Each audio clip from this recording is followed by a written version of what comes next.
If you need assistance with Mercado Pago, reaching out to the support team can help resolve your issues.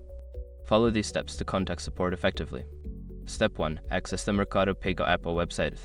Open the Mercado Pago app on your mobile device or visit the Mercado Pago website on your computer. Make sure you are logged into your account to access support options. Step 2. Navigate to the Help section. Look for the Help or Support section, usually found in the menu or footer of the app or website.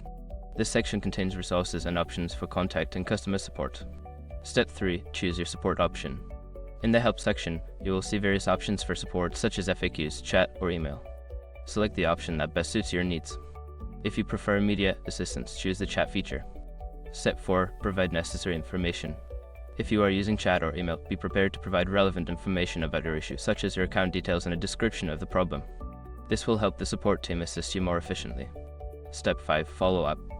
After submitting your request or chatting with a support representative, keep an eye on your email or app notifications for any responses.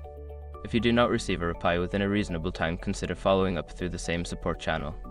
By following these steps, you can easily contact Mercado Pago support and get the help you need.